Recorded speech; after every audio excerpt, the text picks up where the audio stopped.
Good afternoon, everybody. If I could everybody stand, and I think I will lead us in the pledge since I'm going to ask Jim to do the four-way test at the end.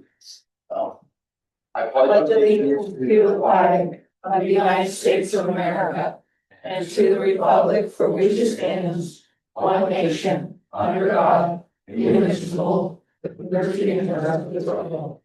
Thank you, everybody, and it's good to see everybody. Had a little bit of time to visit and grab some crepes to begin with today, so thank you, Maureen. I do want to go by the tables and see if we have any guests. At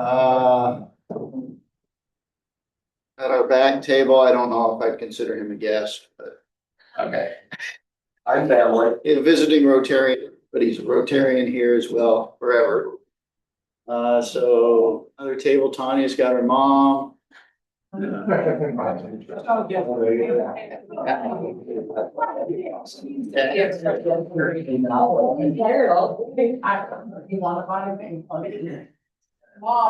buy anything? So Christy's gonna introduce her table.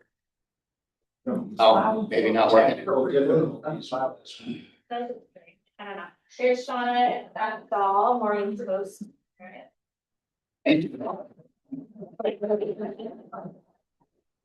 Thank you guys for hosting as well as for helping out with the great meal today and all the stuff you guys do for Maureen. I know she appreciates it and we certainly do as a club as well. With that, I just want to say good afternoon and welcome to our April 30th meeting. And it's great to see everybody. This is our last meeting of the month, but then our focus for this month was for Rotary International's focus is on the environment. So keep that in mind. And that kind of goes along with our presentation today with Aimee and the Thompsons doing a presentation on Oregon's new recycling initiatives, as well as this is World Immunization Week as well. So special thanks to our greeter, Jim. Thank you for everything you did to set up today. I really appreciate it. I had to be here a little bit later than normal. And thanks for obviously Tanya and Mom again for meal service. A lot of work again that goes into that. So appreciate it. And to Julia and John for making sure everything else works here. With that though, I want to have if Maureen, if you've got a second, I know you probably got a flip. If you're not quite ready. Okay, Shauna's taking over. Great. Hopefully she'll know the secret family recipe too. So I want to have Maureen come up and talk a little bit about her crepe fundraiser and why she's doing this. Please welcome Maureen. So hi, my name is Maureen and I'm from Belgium, and I'm making crepes because it's not really from Belgium, it's from France, but the crepes with brown sugar is from Belgium, and it's my mom's recipe that she had from her grandma, and I'm making this fundraiser for my end year trip. I think the Rotary, they choose to do it maybe here in Newport or doing in Lincoln City because they really like coming here and do like beach stuff. And so that's it. And you went to Disneyland. Oh, I went also to Disneyland in April. It was the week before this week. I forgot the dates, but I went to Disneyland and it was very fun.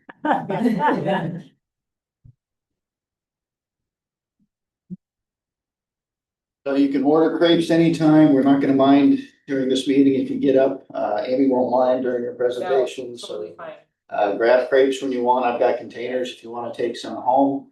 You don't have to pay in cash. You can do it through your account. Just let Julia know, and we'll keep track of it, and it'll just show up on your next bill. But the money that way, the money can go to her end of the year trips, regardless of when they get paid. So please consider doing that. And I also want to, before we get started with the presentation, I want to invite Vicki up if she's ready. Welcome back, Vicki. Everybody's so happy that we've gone are healthy and yes. So it was just 2 weeks ago. Okay. Whoops. It was just 2 weeks ago today, and I was a greeter. And I said, John, drop me off. Let me get my greeter duty started, and you go pick up a copy of Oregon Coast Today, which is a very favorite publication of mine. And John and I do the little quiz in here, and I have as much fun giving him the quiz because I predict what his score is going to be before I give him the quiz, and I'm usually right on.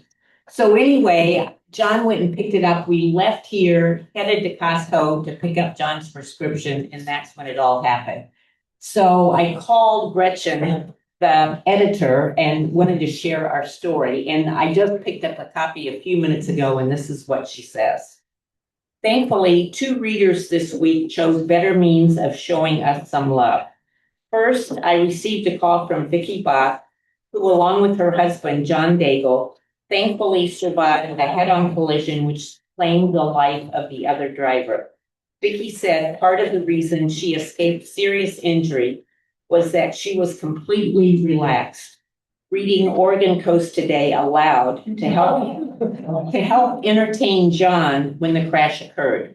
We had a lovely conversation, and I am grateful for her support and for taking the time to share the story. So I thought it was really cool that 2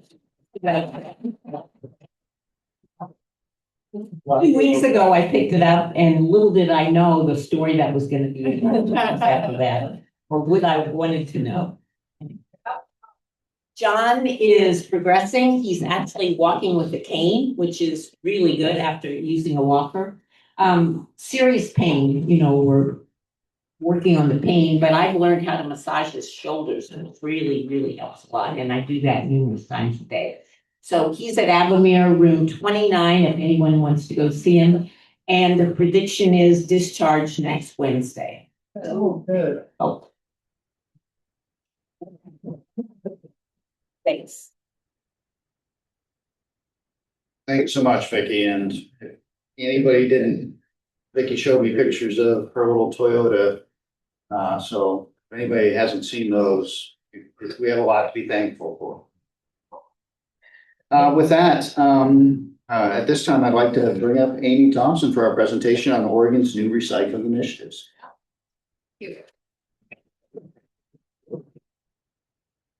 Get this sharing.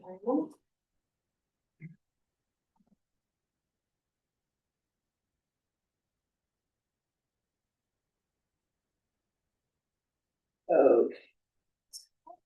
All right, and first I wanted to share that one of the reasons, so I did this presentation or something similar in July, and Vicki's like, Vicki kept at me like, I want you to do that presentation because I missed it. And so this week I texted her and I'm like, Vicki, I'm doing it this week, and I don't know if you're gonna be able to come, but John can record it. And but she showed up in person, and I was so happy to hear that. So really great to see you here. So I don't know if many of you know, but the Recycling Modernization Act, it was passed in 2021, and basically it's the first of its kind in the country. And so I'm going to try to get through this because I can talk about this for literally hours, and some of the detail, as Zach is also, and Rob, part of all of the transition towards this. Some of the detail would take you a day to know about all of it. So I'm going to just try to give you an overview. But what I like to start with, and I usually do this with most of my presentations, is just give you an idea of how much we throw away every day. So if you look at this, this is an EPA chart of when we started to track how much municipal solid waste. So that's all the garbage that we throw away every day. And so if you look here, this is total MSW generation by millions of tons on the left, and then across is the timeline. The total MSW generation is the blue line, and then per capita, so that's per person per day, is the black line. So in 1960, we were throwing away about a little less than two pounds per person per day in the United States, and now we're closer to 5 pounds per person per day. So there's a lot of reasons for this. Mainly it's consumerism in a lot of different forms. So technology, takeout, clothes, just everything. We buy more and more of everything. And that's really why we're seeing such a big uptick. But we really can't continue at this rate. And as maybe you've seen in the news, like Coffin Butte is where we haul all of our garbage to is going to be probably, closing in the next 5 years. And then we have to find a new place to put it. And, the closest, probably the place that we're probably going to take it to is up the gorge. So it's a long way for transportation. And no one really wants to just create a new landfill. No one wants it near them. So, and we have to they're really looking at places where there's hardly any rainfall. So like up the gorge, they have an annual rainfall of 9 inches per year. So, which is a lot different than where it is in the valley. So I just like to give you a general, and so each one of those semi-trailer loads is about 30 tons, which is about a gray whale. And we take at least 2 of those per day out of Newport. So just for garbage. So just to let you know. So this is a little bit of history about Oregon's recycling legislation. Oregon is a leader in the country for all of our legislation, and it started with the bottle bill way back in 1971, and it's older than me. So, I mean, we started that, and the reason we started it was because there was a lot of trash along the side of the road, and a lot of those were bottle containers. And it's been really successful. There's some people that are critical of it, but we have an 87% redemption rate right now. So every beverage container, 87% come back into the system. And when it was 5 cents, which was about, I'm thinking like 8 years ago, something like that, it was more like 67%. So when they upped it to 10%, so it matters to people if they can get their money back for what they paid for. So, and there are still states to this year that passed the bottle bill, modeled after Oregon's. So it's still a thing. 1983, we passed the Opportunity to Recycle Act. And that just meant that people had the opportunity, they would make it available for them to recycle, whether it was at a depot. Most of it was depot at that time. And then now it's progressed to curbside in the 90s. A lot of them is when they transitioned to curbside, and that's where we had like big tubs and everything had to be source separated. And each one of our drivers had to go and pick it up at the curb and then physically sort it into bins, every single one. And so it was really tough for route efficiency, but also on the driver's body. There was no way they'd be able to do that for their entire career. So all Lincoln County is automated. We did our automation in 2007. And that's where everything went into the big blue bin. So the downside about that is it's not as clean streams. Like we're not doing all the sorting for the recycling facilities, but it's all going in there. But when we did that, we doubled the amount of participation at the curb. So what's also crazy is that we took glass off the curb at that point because it has to be collected separately. But we also had double the participation rate at the glass depot because just more people were aware that they could recycle. So even though it's not the curb, we're getting more participation than we did at the curb in 2006. So, and there's 2 depots in Newport. So moving forward to 2021, a lot of the opportunity to recycle, it needed to be updated. And so that was passed through a lot of collaboration. It really started around the time that this documentary came out called The Story of Plastic. And it highlighted what was happening. So we were sending all of our recycling to recycling facilities. It was getting sorted and the plastics were being sent to market, right? Well, we found out, a lot of this was a surprise to us that these markets weren't viable. They were sending them to Asia. And they were taking out what was valuable and the rest of it was going in their environment, or really they had no formal landfill systems to support the extra garbage. So it was just whenever it rained, just wash out into the ocean or the streams. And honestly, we all found out this when this came out.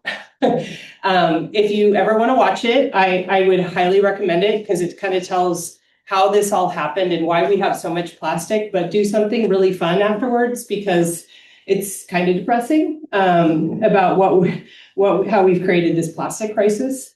So, but now what prompted that is basically the global recycling crisis. So everything collapsed when China said, we don't want your crap anymore because it's hurting our environment. And so you can't send it to us anymore. And at first they were saying, like, if you send it to us, it can't have a contamination rate like larger than 4%. So when we bundle recycling, like right now, currently, like the coast has about a 13% contamination rate. That means there's garbage in there. And so when they said 4, we all laughed. We're like, yeah, that's just not going to happen. So, and the reason that this all started was because China sells so much to us. So there's so many barges coming over to the United States. And then when they go back, a lot of times they're empty. So they were taking this back. And so that's why it was such a cheap commodity. So this is called, we called that the national sword. Basically, it just it collapsed our recycling system for plastic, especially. And so what happened was Recycling Steering Committee got together, and that was just really all of the experts from the state of Oregon in waste. And it was DEQ, it was municipalities, it was haulers, it was recycling facilities, it was the end markets. And they really collaborated and they volunteered their time to put this together. And I mean, all of us know people in the room that did this. And we are talking like hours upon hours upon hours of getting an agreement and putting together a law that they all agreed on. But it ended up being a good thing. We all worked together, and the state of Oregon in waste is known as probably the best at working together, at all of us working together and doing something that benefits all of us. And that's when they passed Senate Bill 582, and then implementation began. So I was part of the second rulemaking for the state of Oregon as one of the hauler representatives. And that's when we defined a lot of the rules that we are living by today. It was a lot. I didn't realize what I signed up for at the time. It was a lot of hours. 5 hours a month just online in meetings and then homework. So, but it's a shared responsibility system. And so what it really does is it asks the producers to be responsible for the packaging that they're making, because in the past, the producers just make this stuff, stamp a recycling symbol on it and say, haulers, you take care of it and find the market because it's up to you. And a lot of it, there was no market. Nobody wanted that stuff. So under this, DEQ's purview is producers, and then the producer responsibility organization. And with everything comes good acronyms. So that's called the PRO in our, and then service providers, local government, recycling facilities, and responsible end markets. And that's a huge part of it because they all have to be vetted by DEQ now, which was not the case before.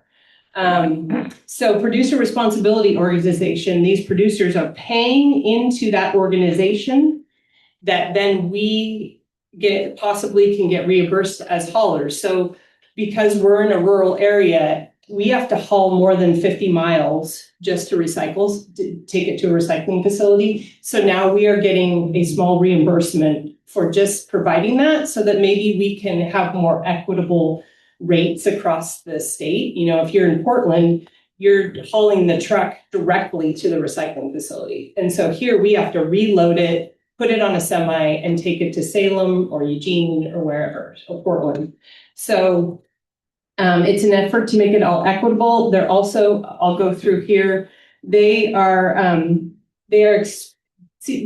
of the things that are the goals. So part of the producer responsibility organization is to pay for education plans. So like you see on the table, those magnets, that particular graphics now is the same for the whole state of Oregon. So they have now this an education portal that I can go into and just put my logo on it. And they're creating a lot of social media content for us. And in the past, that's something that we were solely responsible as each hauler to do for ourselves. And it costs a lot of money, it costs a lot of time. And so this has been super helpful. They are doing more and more each day for education. And as they put more money into it, we'll see more things. We can also get some funds, like, so those magnets, those will be going to everybody in our service area. Like within a week, you'll probably be getting them. And that's something that's paid for through this Senate bill. So we also have expanded recycling services, and I'll talk about that, what's on that list. We have a statewide collection list. So wherever you go in Oregon, now it is the same. If you go to Baker, it's the same as it is in Newport, Eugene, everywhere is the same list, which is hopefully going to help with confusion. It's still a little confusing, some of the rules, but we're working on those. Material processing. So now it has to go to a recycling facility that's been also vetted by DEQ, that recycling facility is sending it to a responsible end market. And that was not the case before. It was a pledge that most of the recycling facilities usually made, that they were sending it to a responsible end market, but it wasn't like vetted. So now they have to get they have to be permitted.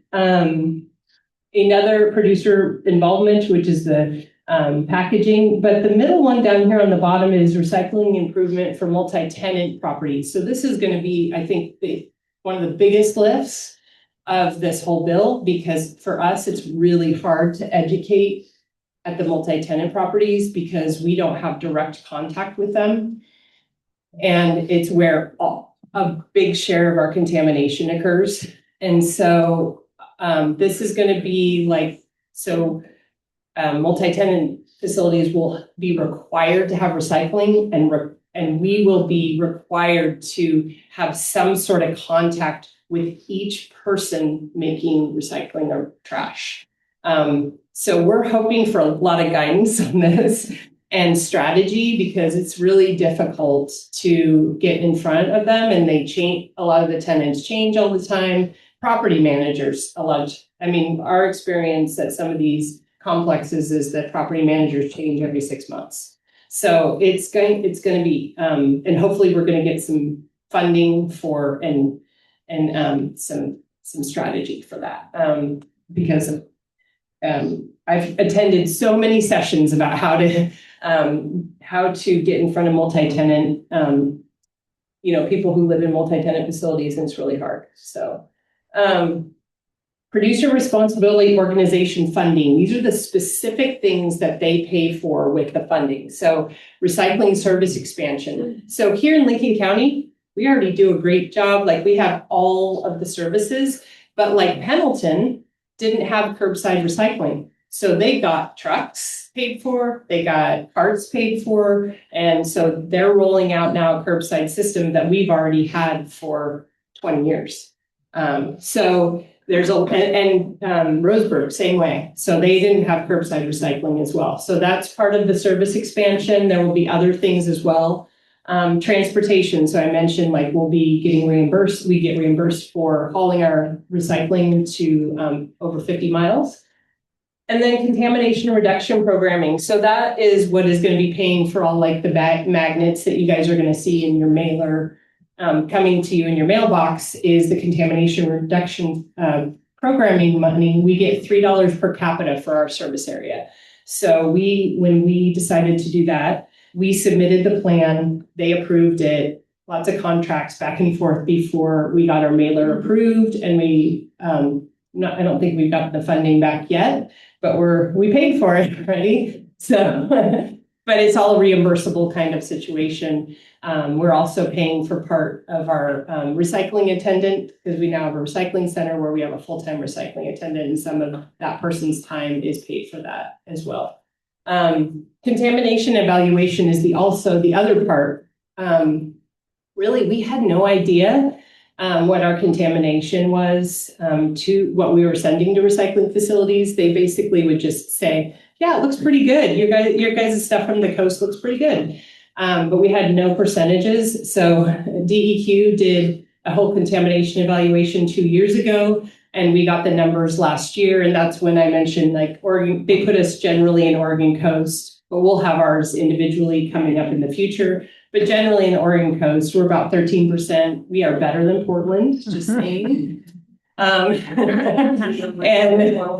which is a personal satisfaction for me because they have a whole team of recycling educators. But the one thing we did find out about the coast is that a lot of people bag their recycling. And DEQ was baffled by that. Like, you guys aren't messaging correctly. And I was like, it blows here. There's a lot of wind. So maybe people are putting their recycling in bags because they don't want it to be scattered all over the place.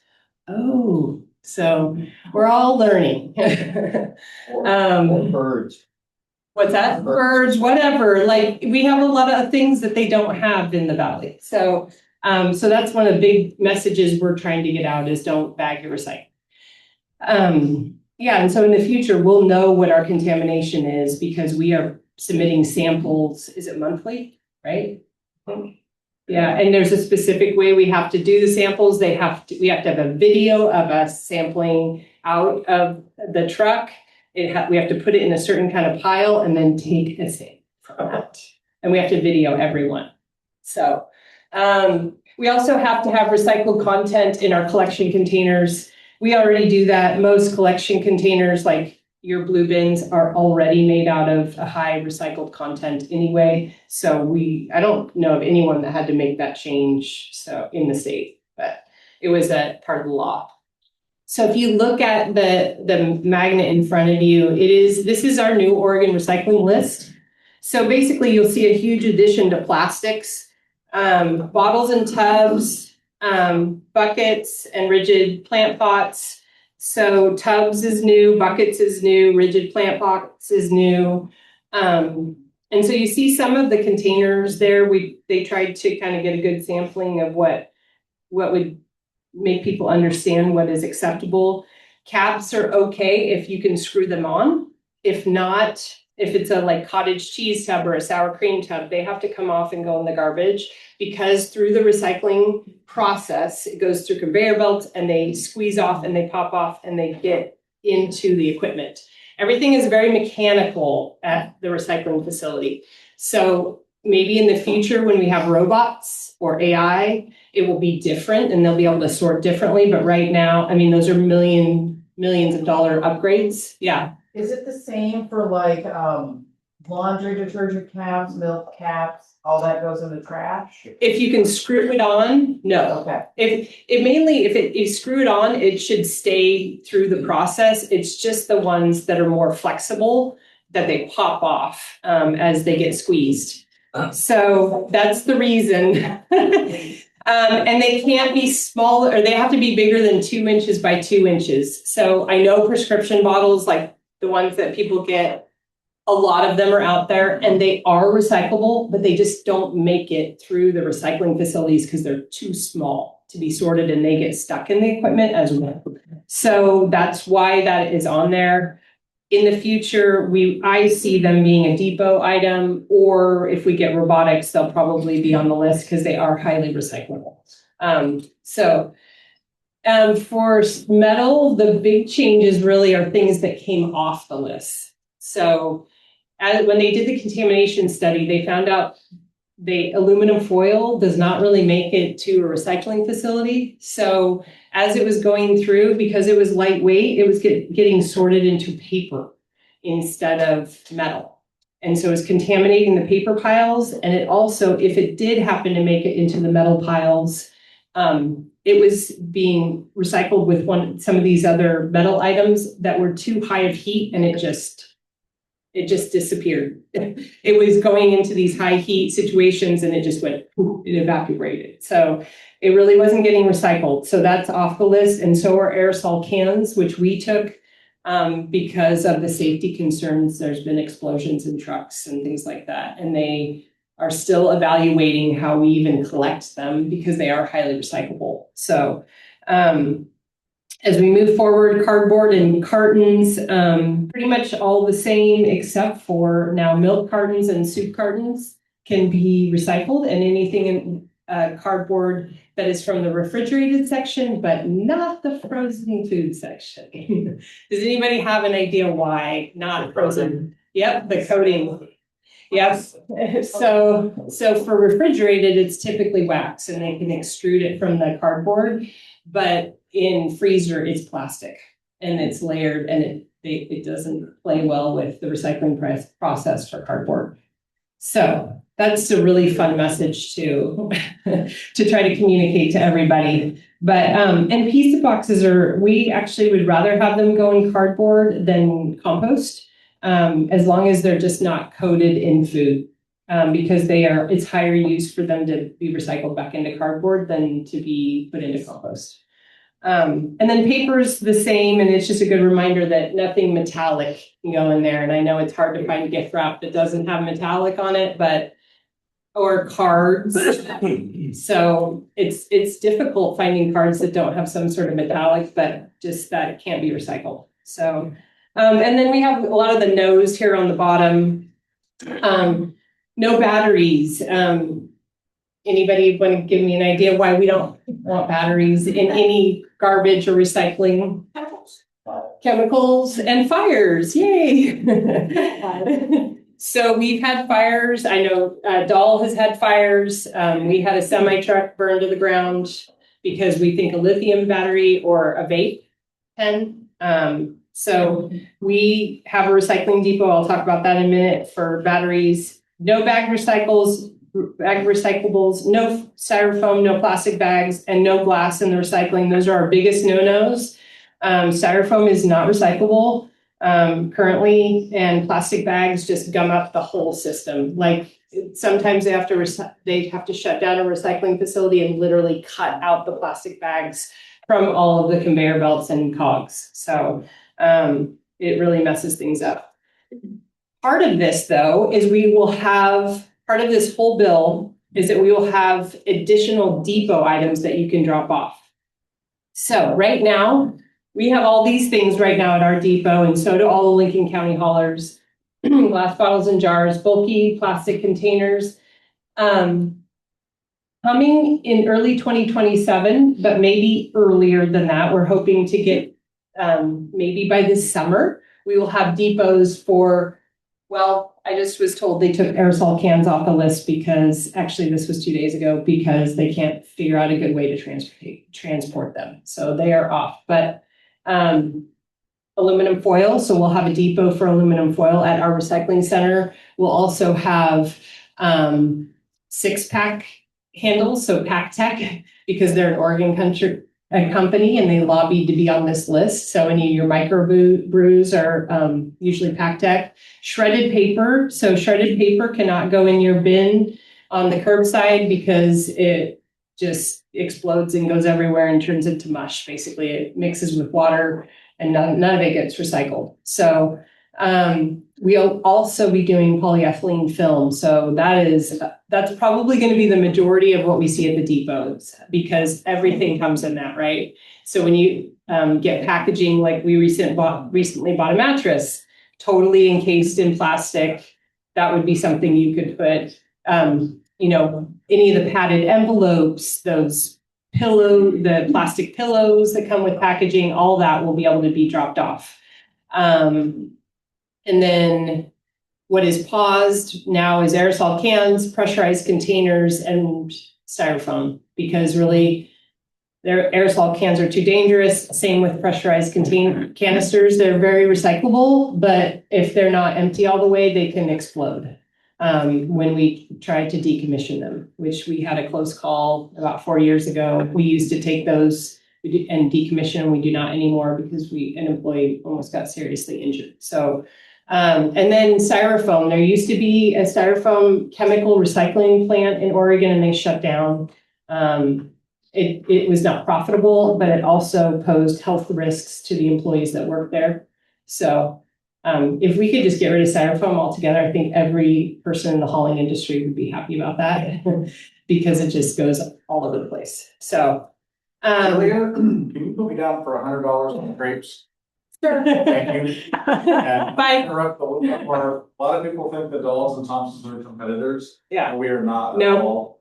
We're collaborators. And I just want to thank Zach and Shauna for hosting, as well as Zach in negotiating our landfill contract this year. We were very successful, although it's good that we got some reimbursement from CAA because landfill's gonna be a tough one for us.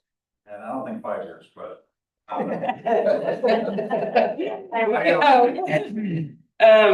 Yes, that is a good point. So weekly, I meet with Dave from Doll Disposal and Lexi from North Lincoln, and we collaborate on everything we do because we realize we are kind of the last of the Mohicans of small haulers. And if we collaborate and kind of make the same list for all of us and we do things together, it's beneficial to everyone, not just us, but also our customers. So it's a really great collaboration. And yeah, right now we are negotiating with the mattress recycling folks. So as a group,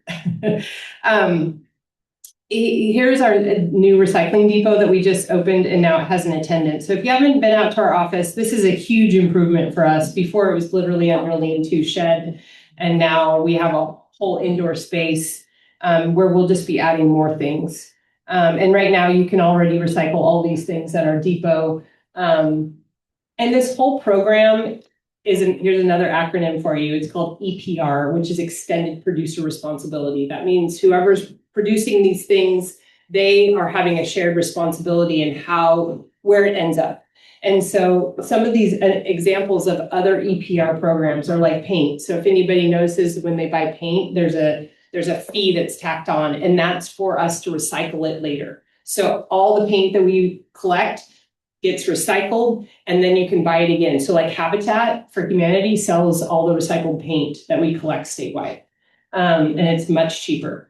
We also have an EPR for electronic devices, and that list just got expanded this year, and we don't have new signage yet or really new flyers, but it's computers, laptops, TVs, mice, keyboard, and a whole slew of other things that they're adding that those producers, that you also pay a fee for when you buy those. So make sure you take advantage of those programs. We also, just this legislative session, they passed a household battery bill. So we take all those at all of our recycling facilities in Lincoln County because we just don't want our trucks to be on fire, but we pay to recycle all those because of the liability. But now the producers will help us in some sort of system that we don't know of yet, where we'll hopefully get reimbursed for some of this stuff. And then we take cooking and motor oil, lidded, and just because those are an easy commodity actually for us to get rid of. And then all of our glass actually goes to glass in Portland. So we haul it there and it's made into new glass. So those are the things we already collect. And these are some of the things that we've implemented. So you'll get the magnet mailer, new recycling depot. I'm in the process of getting commercial signage out to any folks that want them. We're getting stickers that they can put on their vessels. We're ordering some of this and trying to figure out how to get it all put in the right place with our staff. Contamination reduction projects, contamination letters to customers is also a requirement of the law. So if you, just in case you might contaminate your recycling and you get a letter, that is the state law now. We have to send a letter that you violated, and then if it happens again, you get the second letter, and then the third one, you get a fee. So that is under state law. So everybody is the same now. And if it happens within 6 months, and then it restarts again in another 6 months. So we have to keep track. And then we have to tell DEQ how many contamination letters we sent out over the year. So there's a lot of administrative work with this law. And we're hoping that it's going to get better after a while because we've had to have extra staff to keep track of all this stuff and to negotiate contracts and sign them and all that kind of thing. But here's a good way to keep track of what's happening next. We're on Facebook and Instagram, Nextdoor.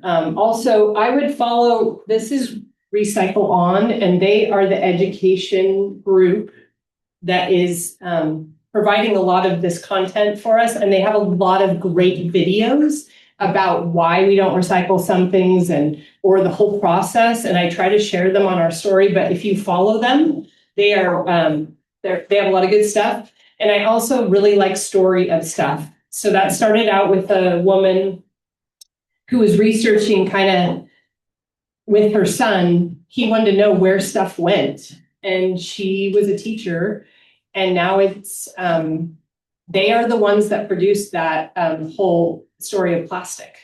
And now if you follow them, they'll tell you the story of like everything that is manufactured out there and where it goes and why it might not be good or why it's better, or in simple, easy to understand stories. So yeah. What's this about? Okay, yes. So this is our next service. This is debuting in May. It's called Recycle Plus, and it's a subscription service. So if you're interested in recycling extra things at your curb or at your porch, actually, you sign up with us. It's $5 a month. You get the purple lidded bin put on your porch, and you can put glass in there. You can put clamshell plastic, film plastic, batteries, textiles, light bulbs, and shredded paper. And then you will schedule on your app for us to pick it up, and it can be as many times a month as you want. So if you do it once a month, your whole fee would be about $15, would be $15 extra a month. So, Be like easier to get to front of the garage or something. yeah, wherever you want us to pick it up, we'll find the purple bin. Okay. And then when we pick that up, we replace it with a new washed out one, and we just take that one with us. And then if you accidentally put in there something that wasn't supposed to be in there, we'll just let you know. And yeah. I just have a comment, because I think Thompson's was involved, but I love all the new art cover trash cans, and I think in Deco District, I don't know if it's the only location, but it's beautiful. Thank you. Yeah. That was a really fun project. Actually, the city approached us and said, we want to do new, prettier trash cans, and we have some money in Deco District. It was urban renewal money, and we have there's going to be some in South Beach and a few in Nye Beach. And so we researched all of the so those are from the city of Portland, what city of Seattle uses. And then the arts committee said, let's have Newport Middle School students submit art. And so we got to pick it. It was so fun. But it was a really rewarding project. It's really cool. Thank you. I want to give a shout out to the Thompson Sanitary app because the Waste Wizard is in there. And I'm a big fan of the Waste Wizard because his little face is adorable. And you can post about that. It's amazing. So to address also, I was going to already talk about the Waste Wizard, Claire Little online asked a question about a cheat sheet about what we can put in household trash. And that is related to the Waste Wizard. Download the app and go into the Wizard section down the bottom of the app, click the button, and you can search for the item you want to throw away. It'll tell you what to do with it. Yes. And it'll tell you if you can reuse it or you could do something else with it too. So thank you, Julia. Amazing. All right. I want to save somebody some time for crepes, so. Yeah. Yeah. But so, Aimee, you know what this is for. Yes, thank you. Thank you. I'm very happy. I think there were a couple of questions online too. Okay. But, Sorry, go. okay, great. So I want to make some quick announcements, but I want to start with, anybody who wants to go toward, if they got crepes and want to put money towards the end of the year. I know that Gretchen and I got crepes for ourselves and cocoa, so we want to do $100. But I want to, if anybody else wants to put money towards the end of the year, I want to do that now if we can. Not ready? End of the year. Thank you, Freddie. Any others? I'll do 50 as well. Thank you, Trevor. We appreciate it. Are you keeping up, Julia? Great, and thank you for everybody who had crepes. They were great. Maureen, thank you so much for coming. I want to do some quick announcements and then I'll open it up for Happy Bucks as well. But one of the announcements I want to make, and I won't go over the ones we've gone over all month, but I know that Aimee has now scheduled Val Oil for sure. Yes, yep. For May 28th. Yeah. So if you can be here on May 28th, we'd like to have a lot of people. That's our guest speaker will be Val Boyle, who you don't know is the U.S. representative for the Oregon's 4th Congressional District. But and she'll be doing a legislative update. So it should be a great event for us and to be able to host Val there. And Daisy O'Hearn was a big piece of that, so Richard's daughter. Helping you get it scheduled. Yep, because she's on staff. Yeah, she's on staff then.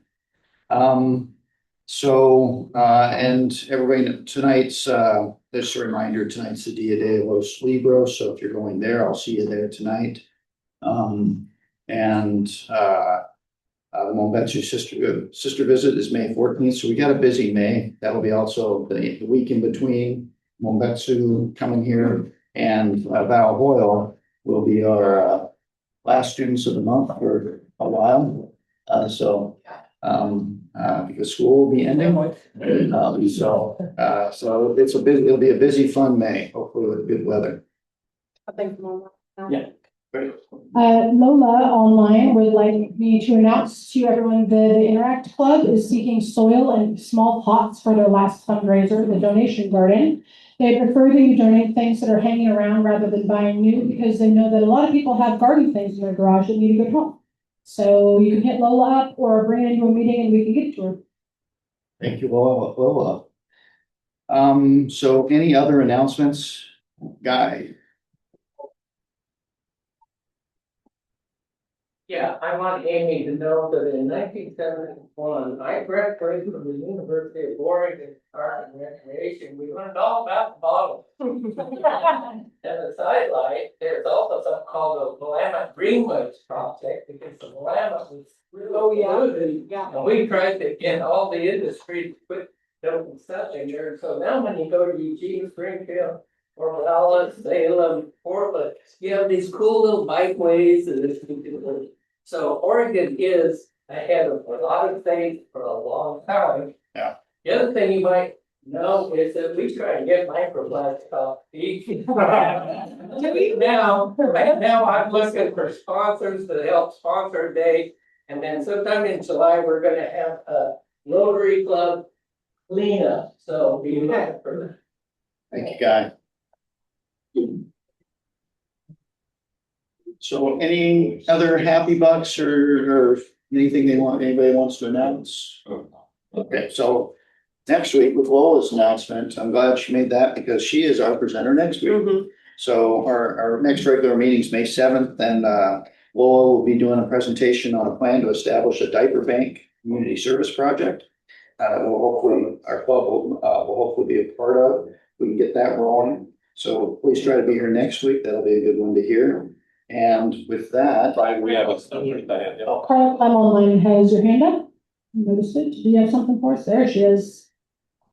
Hi. So I just wanted to announce that on Saturday, May 9th, one of our oncology nurses is having a plant sale, a specialty plant sale, beginning at 10 o'clock from it begins at 10, it ends at 4, and she is donating all of the proceeds to the Cancer Fund at the Pacific Communities Health District Foundation.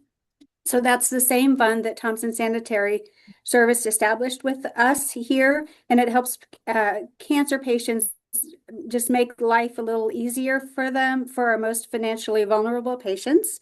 And so again, that's Saturday, May 9th. She is a dahlia hybridizer, so she'll have dahlias, she'll have specialty flowers, other flowers and herbs and vegetable starts.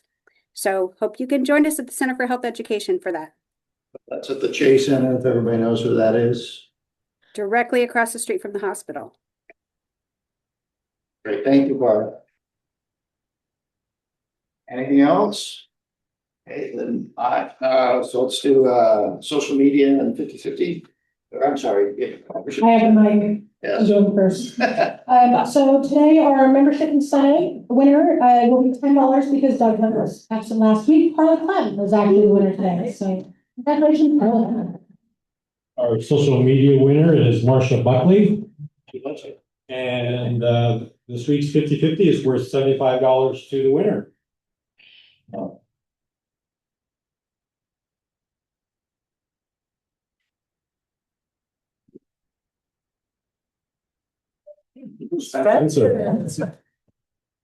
Okay, so with that, I will take us out, or no, sorry, Jim will take us out with four-way text. I will. Sure.